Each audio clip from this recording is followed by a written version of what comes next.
Hello! இன்னைக்கு நான் தம்பிய சண்டே டிபிகே பார்க் கூட்டிட்டு போனேன். என்னன்னா, நான் என் குழந்தைங்களுக்கு சின்ன வயசுலேருந்தே காசோட அருமை பத்தி சொல்லியே தான் வளர்த்துருக்கேன்.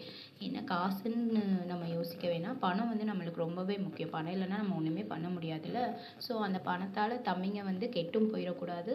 அத நல்வழியில யூஸ் பண்ணணும் அப்படின்னு சொல்லி சின்ன வயசுலேருந்தே சொல்லிக் குடுத்துருக்கேன். ஸோ எப்படின்னா, என் குழந்தை என்ன கேட்டாலும் நான் வாங்கி கொடுக்க மாட்டேன். என்ன தேவையோ அது மட்டும் தான் வாங்கி கொடுப்பேன். அதுலயுமே ஒரு லிமிட் இருக்கு. ஏன் இந்த அளவு நான் கண்ட்ரோல் பண்ணுறேன்னா, என்ன என் அப்பா அம்மா எந்த கண்ட்ரோலும் இல்லாமல் தான் வளர்த்தாங்க. ஸோ எங்கள் வீட்டில் 2 பேர். அதில் நான் 2 பேரையுமே ஒரே மாதிரி தான் வளர்த்தாங்க. என்ன கேட்டாலும் பண்ணுவாங்க. பட் சேவிங்ஸ்ன்னு எதுவுமே என் அப்பா அம்மா எங்களுக்கு சேர்த்து வைக்கல. செலவு மட்டும்தான் அவங்க பண்ணியிருக்காங்க. நல்லா சாப்பாடு போட்டிருக்காங்க. அவங்களோட மென்டாலிட்டி அது. ஸோ அதோட விளைவு என்னன்னா, 2 பேரில் நான் என் அப்பா அம்மா மாதிரி இருக்கவே கூடாது. குழந்தைங்களுக்கு சேவிங்ஸ் பண்ணணும். குழந்தைங்க அப்போ தான் ஃப்யூச்சரில் கஷ்டப்பட மாட்டாங்கன்னு இப்போ இருந்தே நான் சேவிங்ஸ் பண்ணி பண்ணி பண்ணி பண்ணி சேவிங்ஸ் மட்டும்தான் என்னோட மைண்ட் செட்டு. பட் என் கூட பிறந்த இன்னொருத்தவங்க அப்படியே என் அப்பா அம்மாவோட மைண்ட் செட். நம்ம அப்பா அம்மாவே நம்மளை இப்படி தானே வளர்த்தாங்க, நம்மளுக்குன்னா எதுவும் சேர்த்து வச்சாங்களா, நம்ம எதுக்கு நம்ம குழந்தைங்களுக்கு சேர்த்து வைக்கணும் அப்படின்னு சொல்லி யோசிச்சு அவங்க அவங்க பசங்களுக்கு எதுவுமே செய்கிறதில்ல, எதுவுமே சேர்த்து வைக்கிறதில்ல. உண்மையாகவே என்னோட அந்த கூட பிறந்தவங்களோட குழந்தைங்களை நினச்சா எனக்கு ரொம்பவே கஷ்டமாக இருக்குது.